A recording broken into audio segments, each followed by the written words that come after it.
Hoy no vamos a traer, ¿cómo se diría? Armagedones, ni acaboses, Ni de los mayas, ni empezoses, porque la gente me para por la calle y me dice, Gutiérrez.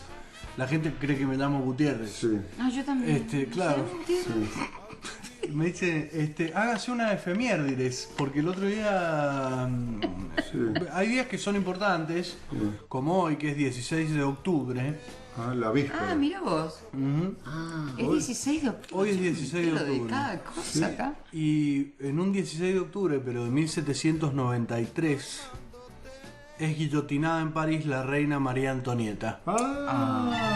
No confundir con María Antonieta de las Nieves, que es la que trabaja en el Chavo, con Chespirito. La chilindrina. Hay otras efemérides que podríamos decir, como que por ejemplo se funda Santa Cruz, pero después de la campaña del desierto. Digo, hay también. O sea, ya estaba fundada, en realidad vinieron y le pusieron un nombre. Claro, le pusieron el nombre Santa Cruz después de la campaña del desierto, lo cual. O sea, la fundieron más que la Sí, fundaron. lo cual es una efeméride. Sí. La Gran Guerra Europea, los alemanes utilizan por primera vez el lanzallamas en 1914, es una efeméride. Y esto no es una efeméride, me parece que la policía británica detiene en Londres al dictador chileno Augusto Pinochet en 1998. Pero por orden De un juez del español. Baltasar Garzón, claro. Sí. Bien, nosotros vamos a Usted sabe hablar. que los ingleses lo quieren mucho a este chico. Sí, Algunos y sí, algunas. Claro, no generaliza. Pero vamos a hablar nosotros de María Antonieta. Vamos a decir la historia verdadera desde el revisionismo histórico que aplicamos nosotros. Sí, una especie de futre, digamos, de la monarquía, digamos. Sí, desde la escuela revisionista nuestra, que es el revisionismo Fito Suden. Y como les decía, de en Fito Suden. 1793 guillotinada la reina María Antonieta, esposa de Luis XVI, rey de Francia, enemiga de las reformas, que influyó para que el rey resistiera a la revolución. Resistí, Luis. Tras cual fue encarcelada y un año después de que la encarcelaron, la guillotinaron. Sí. Fui a la tumba, yo estuve en la tumba. Ah, sí, mira vos. Sí. Bueno, María Antonieta Josefa Juana de Habsburgo Lorena, le decían Chichita. Habsburgo, era una Habsburgo. Nació en Viena un 2 de noviembre de 1755, hija del emperador del Sacro Imperio Romano Germánico Francisco I, gran duque de Toscana, más conocido en el barrio como Abanito, y su esposa María Teresa, alias Doña Tere. María Antonieta era la 15ª y penúltima hija de la pareja imperial, porque el preservativo lo inventaron justo 2 años después que nació ella. ¿Y la tele? Y la tele la inventaron mucho después, entonces tenía como 15 hermanas. Fue princesa real de Hungría y de Bohemia, archiduquesa de Austria, reina consorte de Francia y Navarra y, por supuesto, después se casó Con Luis. Con Luis. Es decir, primero se casó con Luis y después fue reina, ¿no es cierto? Se enamoró de Luis. No, nunca se sabe. No se sabe. Bueno, A le Luis perdió la cabeza. No, No sé si- no, porque hay una película referida a ella que deja claro que no estaba tan No, enamorada. no. Le gustaba la joda. Ah, La bien. pastusa. Sí. A Luis XVI lo conoció una vez que lo habían invitado a él a lo del archiduque de Tinelo, que tenía una especie de circo, teatro, baile con mujeres donde María Antonieta competía bailando en el caño para ayudar a unos chicos de un orfanato que tenían la peste bubónica, y lo que se buscaba era plata para que ellos pudieran comprar un gato que les comiera las ratas del orfanato, así se dejaban de contagiar de peste bubónica. Pasó su infancia entre los palacios de Hofburg y Schönbrunn en Viena, hasta que un día debió abandonar esa ciudad cuando inventan los embutidos, porque como le decían Chichita, se había puesto de moda los embutidos, le decían salchichita de Viena, y ella se ve obligada a marchar. Al exilio. En 1770, María Antonieta se casa con el delfín Luis Augusto, o sea, futuro Luis XVI, que tenía problemas muy severos de identidad. Primero, porque se había tomado en serio lo de delfín y andaba todo el tiempo metido en un estanque, dando saltos y haciendo piruetas con una pelota. Y cada vez que alguien le preguntaba algo, hacía un ruido raro con la boca y esperaba que le dieran un pescado de premio. Una cosa rara. Segundo, porque en esa época no era muy común ir a la escuela, ni siquiera para los príncipes. Ni para los delfines. Y mucho menos para los delfines. Con decirte que los delfines en esa época, con suerte, llegaban a primero inicial de mundo marino. Sí. Luis XVI apenas había llegado a tercer grado y no le habían enseñado números romanos y él creía que era un delfín de nombre Luis XB. Él pensaba que se llamaba así porque no sabía números romanos. Algunos historiadores dicen que en realidad se hacía el pelotudo, pero otros, desde el revisionismo del Instituto Fito Sud, donde nosotros estamos, manifiestan directamente que era muy pelotudo. Y bueno, Y se le notaba. la cosa es que se casan María Antonieta y Luis XV y ella se convierte en la reina de Francia. Estaba todo el mundo muy contento, ella saludaba. Un animador de aquella época llamado Coco Legras decía su nombre. Uno de los lacayos, que se llamaba Jacques Bonaon de Morales, la acompañaba del brazo. Había fuegos artificiales y se terminaba la ceremonia. Al otro día era todo igual, hacían la misma ceremonia, pero en lugar de la elección de la reina tocaba una banda de pop rock de nombre Los Tres Mosqueteros, que era un cuarteto. Al día siguiente de la elección de la reina aparecía un retrato de ella en los diarios más importantes de la época en Francia, que eran el diario Los Alpes y el diario On.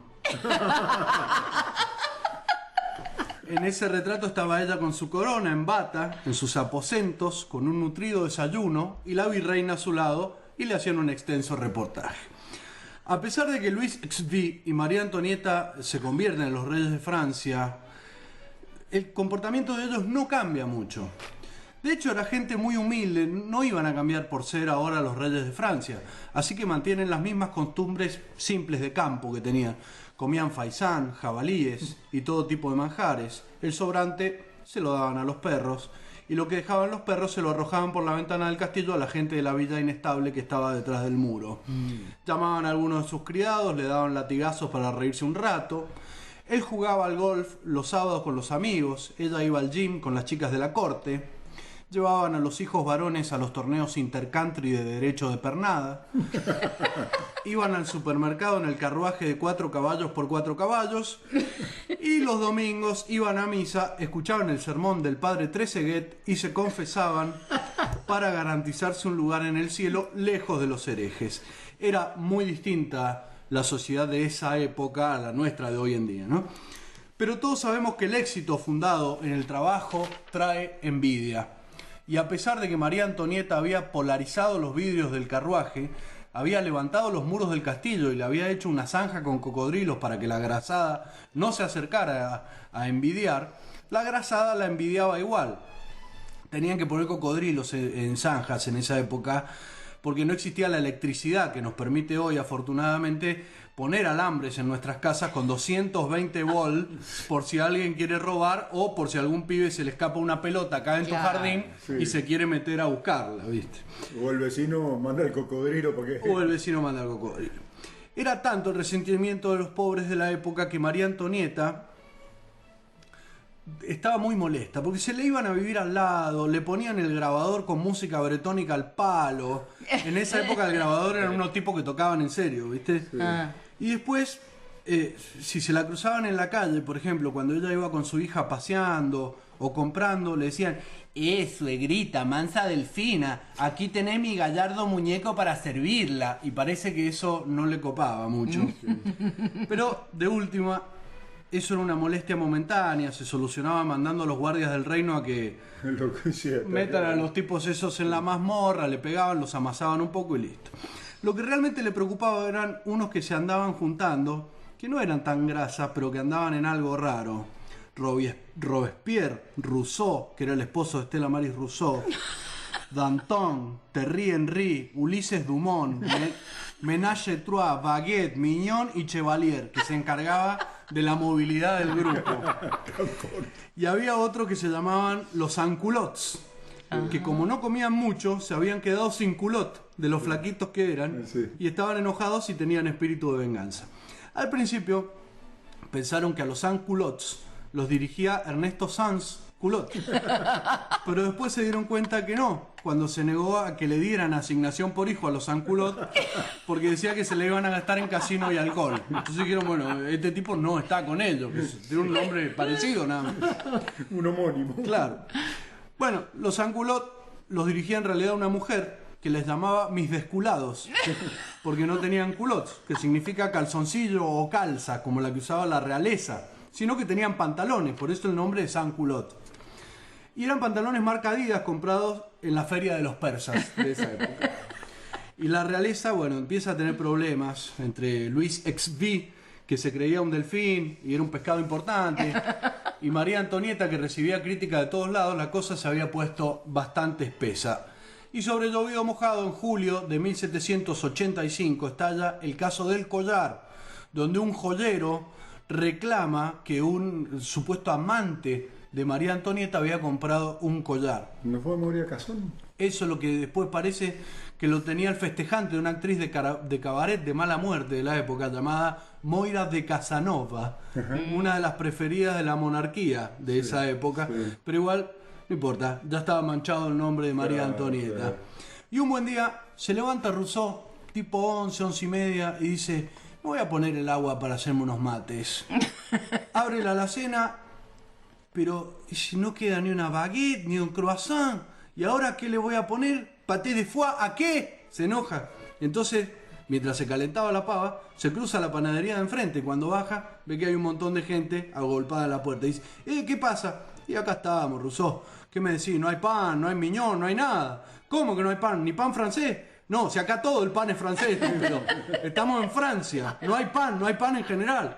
Bueno, vamos a planteárselo al 4x4. Así le decían a Luis XVI. Que seguramente nos va a dar una solución. Pero vamos tranquilos, muchachos. Nada de hacer bardo, ni insultar, ni nada. Bueno, Rousseau, pero podemos llevar las palas, los picos, los palos, los asadones y las antorchas. Bueno, pero solamente por si necesitan que le arreglemos el jardín o si se pone oscuro. Claro. Y salieron todos para el castillo.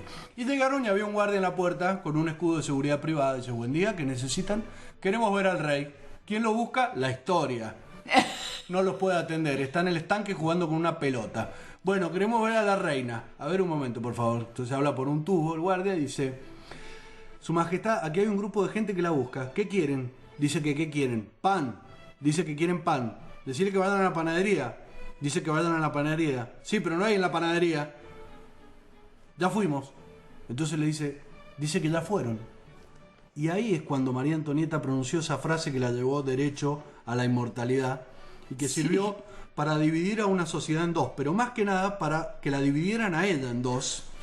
Y María Antonieta dijo, si no hay pan, que coman pasteles. Y ahí se pusieron como locos porque escucharon eso y empezaron, ¿qué te pasa? ¿Qué? Los voltearon al guardia y detrás, ¡viva Perón! Y tal, se metieron todos al castillo. Y lo agarraron a Luis XVI y le agarraron a María Antonieta y dice, bueno, ¿y ahora qué hacemos? Y entonces dice Rousseau, mira, andá acá a la esquina, doblá, vas a ver una fotocopiadora, entrá y preguntá por guillotín. Decirle que vas de parte mía que te preste la guillotina. Si no quiere, lo guillotinás a él también. Ok, dice, entonces fue. Y volvió con la guillotina en una mano y con la cabeza de guillotín en la otra. ¿Y qué pasó? Preguntó Rousseau. Y la cabeza de guillotín dice, no se la quise prestar.